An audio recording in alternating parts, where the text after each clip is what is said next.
Attention TV me ma obi bia akwaba ena bio ene ye nua ya papa ba ko pe agaguraja oni ni nua bema no amoho sensem ena emede ba be so mo ye ni na ye hu ntokwa ekoso e media no so efa oni ni nua bema no ema o kire mu se obema ni nua bema no kra abodam ama Ghana embassy abona aba Ghana na ena me no mo ekase ni nua no e de nsam bi abetudwa o kire mu se UK police for kra ebeche no mra na ni nda no ho so efise onya hweye fiti bra okọ UK kra na hwe ento ema police for kra emba na so e hoye abusuan fo moma yentie ni nua ne enuma sema sai ba ko no be ka sa obebo medam no wa ma obi wo krom ha report to me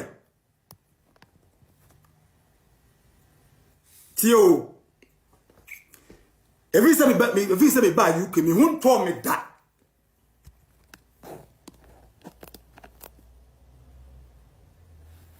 every say me ba UK me hun to me da bia sei and why say and what is say and what is say me say ba ko no betra social media so obebo me dam no wa ma obi wo krom ha report to me ama CFI for ba me fie eda omo chie me no obeyesa video no eda omo chie me no e no obeyesa video no ke ba chie me police from 8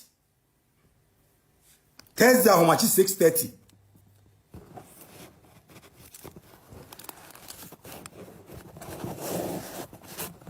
ya ba chie me ya ba chie me Thursday how much 6:30 ba bo fie ha nyina search bo ka mu bo fridge di freezer mu nyina ebo search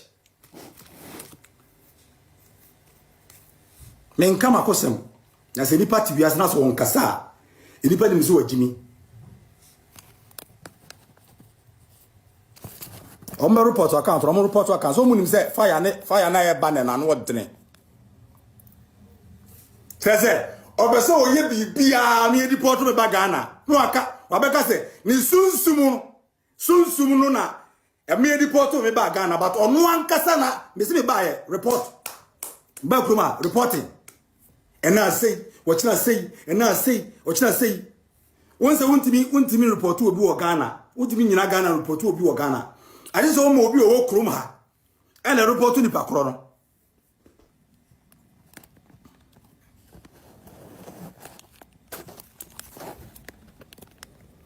e do mba chi me no na dwini nyina ne se yare me ba Ghana e na obeyesa video no se me deport no ba Ghana na me deport no na me na bodam it's because of what he did so he thought I was coming to Ghana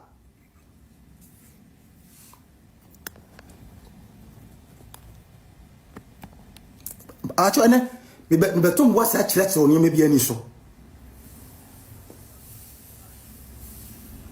one omuti social media same anka me yeku me boa fine okay na me ye nipa boni ni mani bradie fine me kire wade am wote asem ade asi okay woni pa wo yeku ku kire se untu obi afri baabi ote na wa ba betana na namu me boa sana ku tie very good obi a oye oku obi a obeso ogu woni mase no se oba abokira ye beja na airport mato mama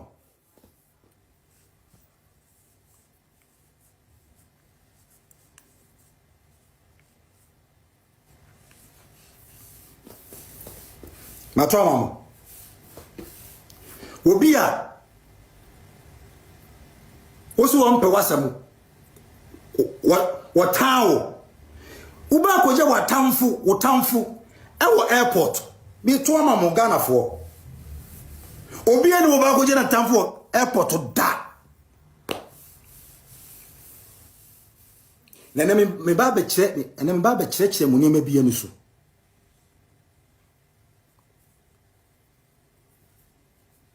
ke me si me ba bo kire me hun to me da ade boni be na maye ibabu che me hun to me da bia say threatening messages na ya de etuo Ubagana ebe blow wadwene. Ubagana ebe kuma to atwene. Na ye tu send me. Na ye send me voice messages.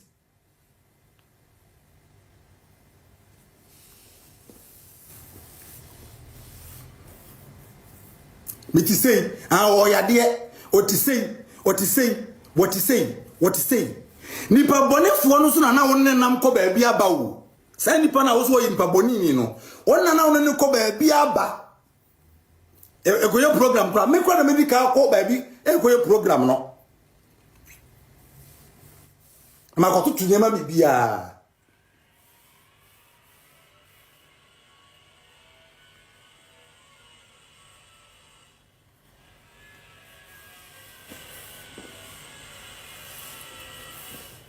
Sememana bodam meme yawo. By the way, me am from ya aboachi o. Me di am from ya aboachi o. Ya obi ene wa from me fie din e ne ya aboachi o. Ya from nya me che me di nto obi kasa ya aboachi a me ne ya aboachi.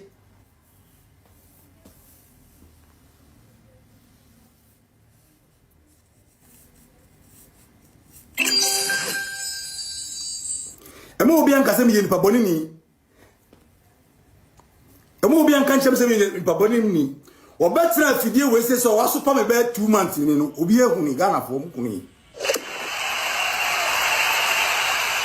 Obetra fidie we se so man boys so come the see me so di matem edi oba me ne tie kura atem no.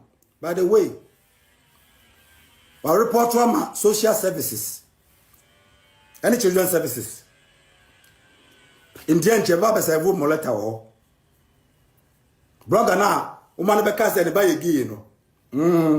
Sane na your friend say na account no. Na address na wo any Facebook no account no so no. What the UK address na yo mo ko ho man ko hu no. Ndi o mba be se vu wo Ghana. Iwiase se papa anyahwia boni nyahwe.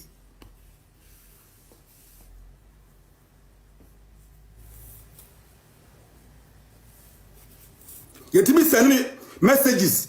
Ubagana ebe botuo. Me what messages na wo me phone so. Ubagana ebe botuo ebe se wadwene.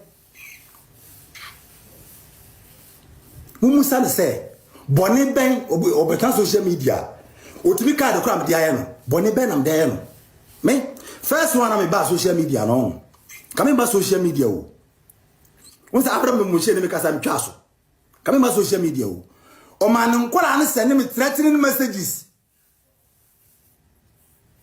O shara yi nani she nkola no.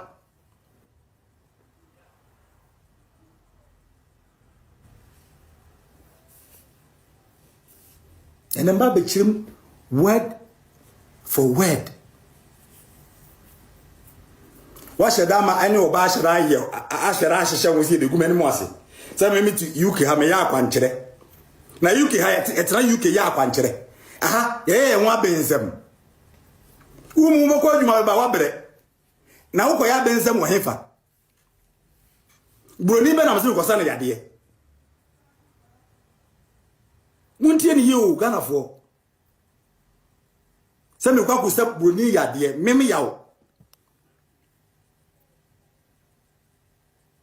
Na oshia me no am $400 won tro UK ye di dollars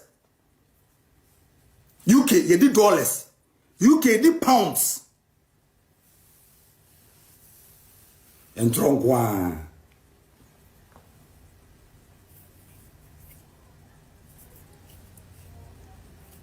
uja no wase me ya mo abenza me ya me ho abenza. How dare you? Na UK has say you be pay sika na say be ya ho abenza mu UK ha. Na UK kra unam na do una city from police nya kra be chewo. Ukra school wan ko bi. Uye wan ko school. Mo pa o se me boa. Mo mfa paper anko tunu nim no ontro myself me hwade.